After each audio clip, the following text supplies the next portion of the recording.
아벨. 아벨의 후회는 없다. 가인과 아벨.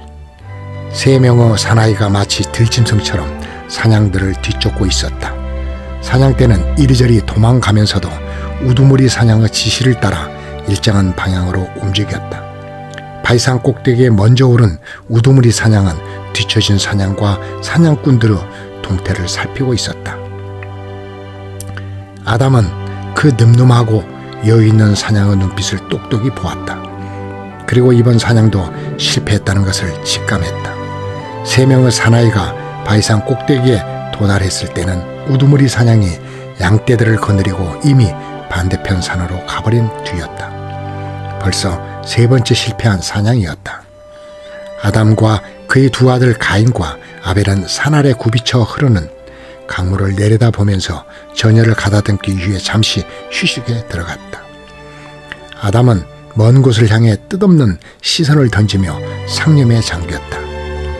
두 아들은 아버지의 그러한 모습을 자주 보아왔으므로 아마도 또 에덴 동산을 생각하시나 보다 짐작만 할 뿐 그 마음을 헤아릴 길 없었다.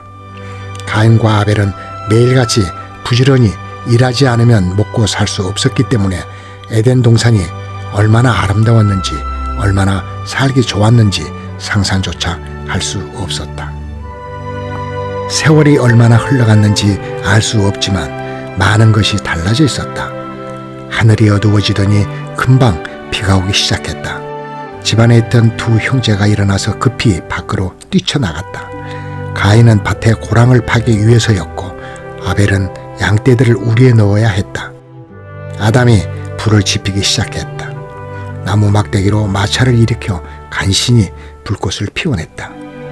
집안이 눅눅해지는 것을 막기 위해서였다. 이제 우기가 시작되려나? 마른 나뭇가지를 불에 집어넣으며 아담이 하와에게 말했다. 하와는 자식들의 옷을 짓고 있다가 따뜻한 죽이라도 먹여야겠다는 생각에 하던 일을 바꾸고 있었다. 당분간 사냥을 하지 못해 몸이 근질근질하겠군요. 하와는 남편이 피워놓은 불 위에 냄비를 얹어놓고 하와가 말했다.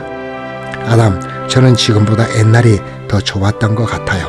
아담은 하와가 또 에덴 동산 이야기를 들먹일까 생각했다.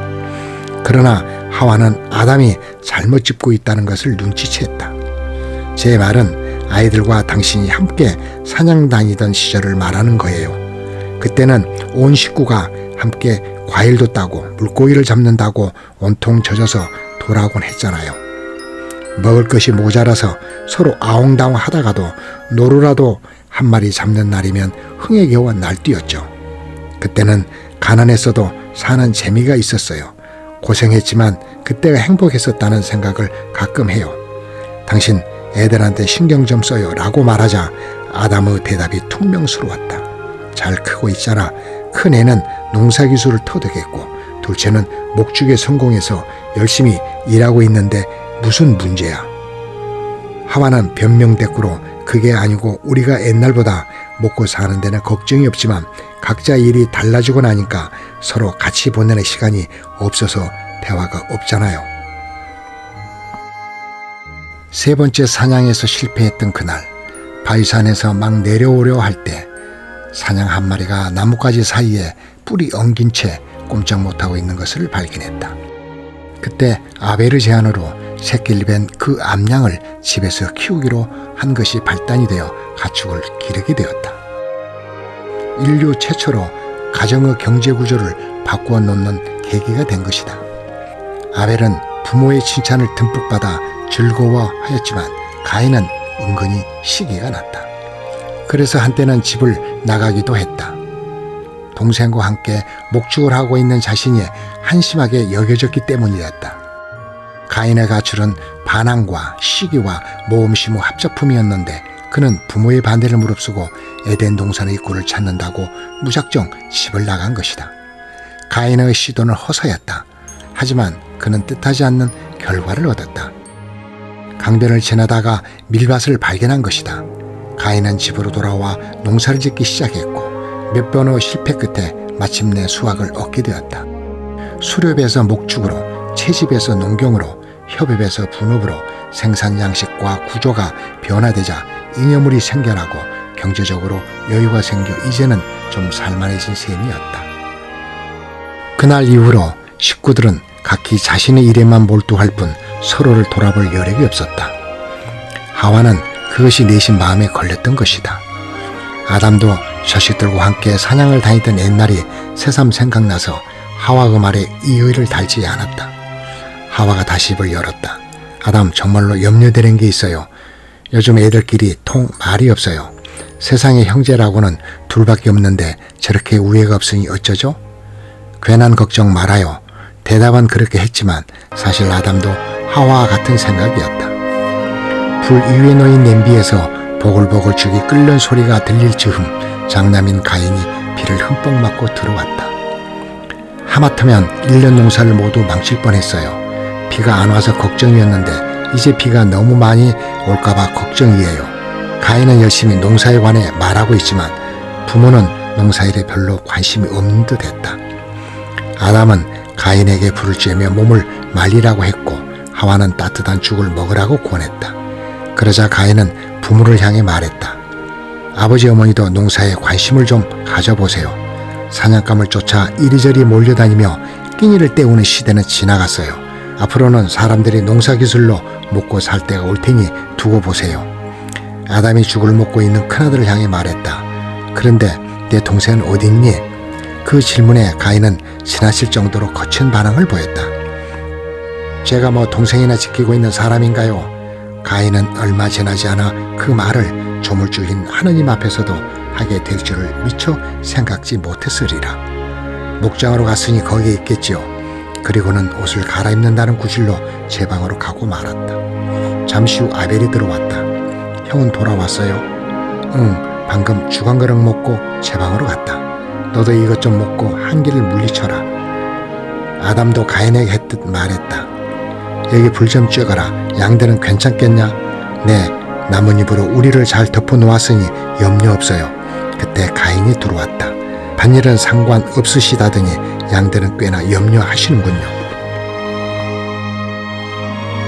하와는 근심 어린 눈빛으로 멀어져가는 두 아들의 뒷모습을 내내 지켜보았다. 하와는 아담에게 당신이 따라가면 좋겠다고 말을 꺼내보긴 했으나 아담이 그렇지 않으리란 걸 알고 있었다. 아담과 하와는 자식들이 시야에서 벗어나자 집을 향해 등을 돌렸다. 그 순간 아주 짧은 시간이었지만 하와는 오래전 에덴 동산에서 추방당할 때의 장면이 떠올랐다. 옷사가는 전율이 하와의 몸을 타고 흘러 어디론가 빠져나갔다. 하지만 에덴 동산에 관한 어떤 언급도 아담에게 꺼낼 수 없었다. 아담이 싫어하는 까닭이었다. 하와는 아직도 자신에게 남은 형벌이 있다는 것을 알고 있었고 그것은 늘 그녀를 불안하게 했다. 하와는 다시 한번 고개를 돌려 두 아들이 사라져간 길을 망연히 바라보았다. 자식들은 이미 없었다. 하와는 고개를 돌리면서 괜찮아, 아무 일도 없을 거야 하고 자신을 위로했다. 그날 이후 하와는 그 순간을 또 얼마나 후회하게 될까. 바이산에 도착한 가인과 아벨은 각기 다른 봉우리에 올라 제단을 만들었다. 아벨의 제물은 1년 된 어린 양 한 마리였다. 하지만 가인은 곡식을 바쳐야 했기에 엄청난 분량을 준비해왔다. 제사를 지내려면 해야 할 일이 많았다. 제단을 만들고 제물을 다 태울 만큼 넉넉하게 땔감을 얹고 불을 피우고 그리고 제물이 탈 때 연기가 하늘로 잘 올라가도록 신경 써야 했다. 이 모든 순서가 힘든 일이었고 또 중요한 일이었다. 형제는 마치 경쟁이라도 하듯이 부친으로부터 배운 방식대로 제사를 진행해 나갔고 순서가 거의 비슷하게 진행되었다. 가인이 먼저 불을 피웠다. 그는 곡식단을 얹어 연기를 냈다. 나라를 태우기 힘들기 때문에 곡식단을 통째로 얹어 제물로 바치기로 한 것이다. 곡식단은 순식간에 타올랐다. 가인의 입가에는 미소가 머물렀다. 가인은 저쪽 봉우리를 보았다. 아벨도 이제 막 불을 지펴 장작에 불 붙기 시작했다. 가인은 속으로 뇌까렸다. 어느 세월에. 그런데 이게 어찌된 일인가. 가인의 제물은 예상보다 너무 빨리 타버리고 말았다. 남은 것을 모두 얹어보았으나 불꽃은 점점 작아지더니 이내 장작만 타고 있었다. 연기가 하늘까지 시원스럽게 올라가야 하는데 중간에서 모두 흩어지고 말았다. 가인은 아벨 쪽을 바라보았다. 연기가 마치 고든 강줄기처럼 하늘과 땅 사이를 연결하고 있었다. 가인의 입가에 머물던 미소는 자취조차 없고 안색이 온통 잿빛으로 변해 있었다. 하나님께서 아벨의 제물은 연납하셨지만 가인의 제물은 연납하지 않으셨던 것이다. 가인은 뒷정리를 하고 봉우리에서 내려와 아벨을 기다렸다. 가인은 집으로 돌아가는 길에 아벨에게 제사에 관한 이야기를 들려주었다. 들에는 여전히 꽃과 나비가 춤추고 있었다. 가인은 문득 아벨만 없어져 준다면 아벨이 태어나기 전 부모의 사랑과 하나님의 사랑을 독차지했던 그 시절로 되돌아갈 수 있을 것이라는 생각이 들었다. 하나님은 가인에게 죄의 소원은 내게 있지만 너는 죄를 다스려야 한다고 말씀해 주셨지만 가인의 시기와 질투는 이미 터져버린 화산 같았다. 가인은 잠시 과거의 아버지를 따라 첫 사냥을 나갔던 기억을 떠올렸다. 다리를 저는 노루 새끼였다. 아담이 골라준 사냥감이었다. 가인은 과연 자신이 해낼 수 있을지 의문이었다. 짐승에 불과하지만 생명을 끊는 일이 어찌 쉬웠겠는가. 하지만 가인은 아버지 못지않게 날쌔게 달려가 노루 새끼의 목을 잡아 누르고 손에 들고 있던 날카로운 돌멩이로 두개골 사이를 힘껏 내려쳤다. 노루 새끼의 눈동자에 힘이 풀리자 가인은 노루의 목을 누르고 있던 팔에 힘을 뺐다. 첫 사냥치고는 훌륭한 솜씨였다. 단번에 죽이는 것이 제일 중요했다. 가인의 발 앞에 피가 흥건히 고였다. 가인의 손에 쥐어져 있던 돌은 가인의 발 아래 쓰러진 아벨의 머리 곁에 던져졌다. 살인, 그 행위 자체는 사냥하는 것과 유사했다. 그렇게 인류 최초의 살인은 인류 최초 가정에서 행해졌고 백주의 들판에서 이루어졌다. 인류 최초의 살인자는 도주했고 심판관인 하나님 앞에서도 순수히 자백하지 않았다. 가인은 정신없이 달리기 시작했다. 아무도 목격한 사람이 없는데 왜 달아나야 하는지 모르면서도 한참을 달린 후에야 바위산 언저리에 머무며 아픈 숨을 몰아쉬었다. 죽은 아벨의 모습이 자꾸만 눈앞에 아른거렸다. 죽은 노루새끼처럼 자신의 팔에서 힘없이 빠져나가던 동생의 모습은 그날부터 평생 그를 괴롭히는 장면이 될 것이다. 맙소사, 내가 도대체 무슨 짓을 한 거지? 가인은 자신이 얼마나 엄청난 죄를 저질렀는지 그때서야 비로소 깨닫게 되었다. 부모님 얼굴이 잠시 눈앞에 보였다. 두려웠다. 하지만 부모님보다 더 두려운 건 야훼였다. 아벨만 사라진다면 자신의 고민과 갈등이 해결될 줄 알았는데 막상 그렇게 되고 나니 오히려 더 고통스러울 뿐이었다. 왜 진작에 몰랐을까? 다시 처음으로 시간을 되돌려 놓을 수는 없을까? 가인은 자기 손에 묻은 피를 보며 부르르 떨고 있었다. 공포와 긴장 때문에 그의 온몸이 마비되는 것 같았다. 시간이 지나면 다 잘 될 거야. 마음 한켠에서 들려오는 소리에 자신을 붙들어 맸다. 그렇게라도 하지 않으면 견딜 수 없었기 때문이었다. 가인이 바위 틈에 주저앉아 스스로를 진정시키고 있을 때 야훼의 음성이 들려왔다. 내 아우 아벨이 어디 있느냐? 가인은 자신이 숨는 곳이 발각되자 또다시 공포에 휩싸였다. 하지만 가인은 제가 아우를 지키는 자입니까? 라고 반문하면서 딱 잡아떼며 모른다고 대답하였다. 그러나 야훼께서는 그를 꾸짖으셨다. 내가 어찌 이런 일을 저질렀느냐? 내 아우의 피가 땅에서 나에게 울부짖고 있다. 땅이 입을 벌려 내 아우 피를 내 손에서 받았다. 너는 저주를 받은 몸이니 이 땅에서 물러나야 한다. 내가 아무리 애써 땅을 갈아도 이 땅은 더 이상 소출을 내주지 않을 것이다. 너는 세상을 떠돌아다니는 신세가 될 것이다.